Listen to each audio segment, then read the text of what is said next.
The White House announced it would freeze over $2 billion in multi-year grants from going to Harvard University after the Ivy League school announced earlier in the day that it would not agree to the provisions set forth by the White House.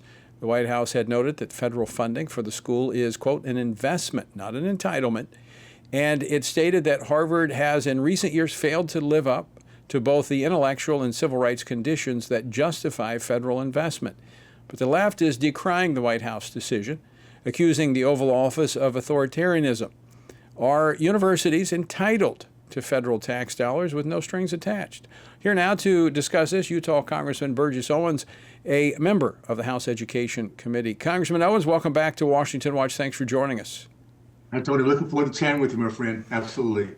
So let's talk about this. Was the administration right to put a freeze on Harvard's funds, as they have done with some other Ivy League universities? Absolutely. When it comes down to, and you made a point, this is about an investment, not entitlement. And investment means that we want a return on investment. And what we've shown over the decades is that Harvard, with its Marxist-based culture, has given us a terrible return on investment. So they are a private school. And I think what we're seeing now is a culture that is very arrogant and very entitled.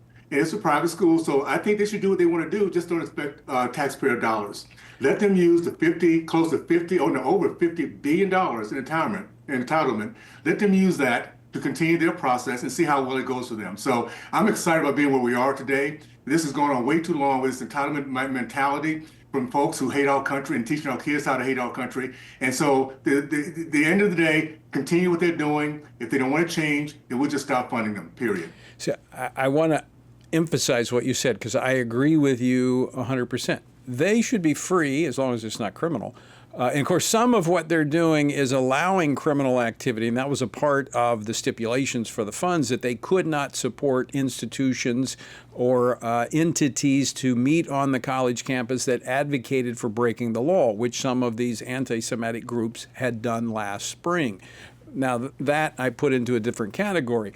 But in terms of their leftist ideology, I agree with you 100%. They should have the right to do it, but on their own dime, not on the taxpayer dime. $53.2 billion in endowments that university has. I want to read a quote from the new Harvard president, Alan Garber. He said this: withholding federal funds from Harvard risks not only the health and well-being of millions of individuals, but also the economic security and vitality of our nation.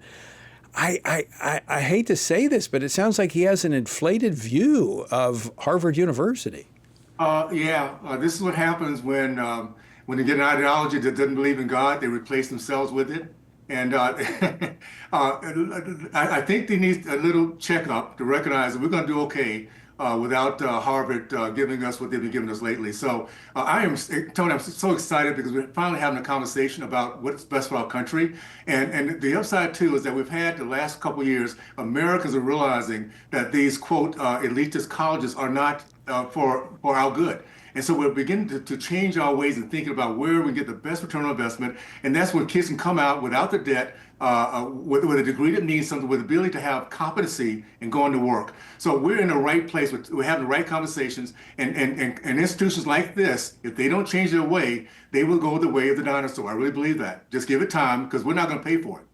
So let's talk about the way forward, Congressman Owens. I mean, look, for years, they've had outsized influence. They've been doing it with our tax dollars, and they have a leftist ideology and an agenda.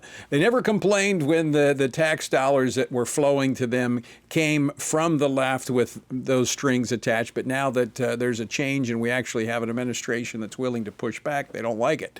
But let's put them aside. Let's talk about the way forward for education. This is an opportunity to level the playing field and look at other alternatives and basically minimize their voice on the education scene and allow other voices to rise. Tony, we're at a place, and I'm hoping those who are just really getting engaged with the politics, we're at a remarkable place in the history of time. We've never been at a time where we had so much. First of all, we have an America First Congress, Senate, and a president who's unlike anything I've seen ever in my lifetime. And we all have the same end game, and that's what goes with the American people. We want our kids to be educated. We want them to be proud of themselves, proud of our past, and where they're heading off to the future. So we're righting the ship. And in getting that done, we're going to start looking at what is best for the student, not the institution. Where can the student come in with their passion, with their goals, their dreams, and we can feed that and go out and build a remarkable future for themselves and give back and make sure that we're passing this new proud of country down to the next generation. So I would say that we're living during a time that we have to look back and remember we've been blessed to be here at this time because we're pulling our country back from the abyss. And we have the right president and the right leadership to get it done. And Congressman, I would think one of the ways to really give this traction is, oftentimes you see these Ivy League universities as kind of the fishing ground, so to speak, for government agencies and others looking for people to come into the ranks. Isn't this an opportunity to look at those institutions that are not left-leaning, but rather conservative higher learning entities that are maybe not traditional, maybe not what we've seen in the past, and really find a place for those young people, pull them into the administration and let them begin to shape the future of government? We're looking at education in the way that our founders did. Our founders said, ignorant free can never be. And to paraphrase, we're looking at education as a place to produce our children, to help our children to be producers, to look at merit, to look at what does it take to work hard, to dream big, to overcome obstacles, and not blame somebody else for it. We're getting away from this whole this Marxist ideology is against everything we stand for. So understand that. That's what we've been dealing with for decades now. They have been working against faith, family, free market education, and the result is what you see on these campuses today. We're now changing that process to we're looking for merit. And with merit comes confidence, it comes pride in each other, it comes that unity, that teamwork that we look so much for. And that's where we're heading off from this point moving forward. And they're not going to change the ship. We have 4 more years, and after that, we're going to get some more time. I really believe that, because American people are going to love what we're doing right now, giving them back the country and the dreams and the vision that has always been part of our nation. So I'm excited about where we are, and just know they're going to yell a lot, but we don't need Harvard. We can go out and build our great business and great country with other communities that care about our kids first. And we need somebody like you advocating for those young people coming out of those alternative institutions, Patrick Henry University, Liberty University, my alma mater, and get them into the ranks of government, because they'll begin to shape the future of our government. And I think that will raise the voices and influence of those institutions to counter that of Harvard and those other Ivy League institutions. Just imagine we get back to merit again. The folks that are smart, that show wisdom, that love our country, can articulate that. It can talk with different people that don't agree, might not agree exactly what they believe in. When we start having that being taught, that's going to be the process of our new government employees also. So yeah, we're heading in a different direction. The most important thing is we're getting away and we're understanding that we've been under attack for so long. Once we get that and American people realize it, then we fight back. And we fight back in a way that we really want to make sure our kids are the very best in the history of mankind, which we have a chance to do. And I look forward to the next few years to make sure that happens.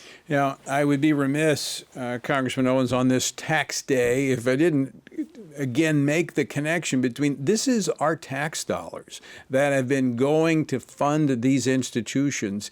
And not only are we saying no to that, this administration is saying that, but they're also cutting the spending. They're actually giving tax dollars back to the people who they came from.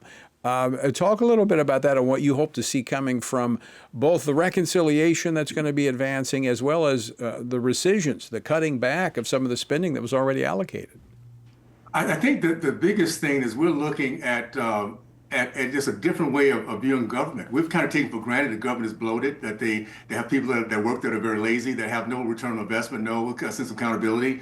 We now have entrepreneurs, innovators, all in and around this government structure. So we're going to come away with a different mindset, a different expectation of what we should expect. And you're right, we should now be looking at how do we make sure we leave our country with a place where our kids are not burdened by debt, where they have a remarkable future and they have so much excitement about what they can do because they have an appreciation for what the past had given them. We're going to leave our nation in a place where, really, the American dream to all people. And I'll say this, what I'm excited about is that we have every faction of our country, blacks, Hispanics, Muslim, it doesn't matter, across the board, that are finally saying, you know what, this country is something I can be proud of if I'm part of the right party with the right vision, thinking about the American people first. So the Republican Party has a remarkable opportunity right now to go ahead and just fulfill the promises we've given them, follow the lead of our president, and for generations to come, we'll have something we can pass down. I think we'll be very, very excited about. So this is a remarkable time for us, Tony. No question about it. We just have to take advantage of it. It is. It's a time of hope and opportunity. Congressman Owens, always great to see you. Appreciate your enthusiasm, excitement, and thank you for coming on the program. Thank you, Tony. All the best, my friend. All right, you too.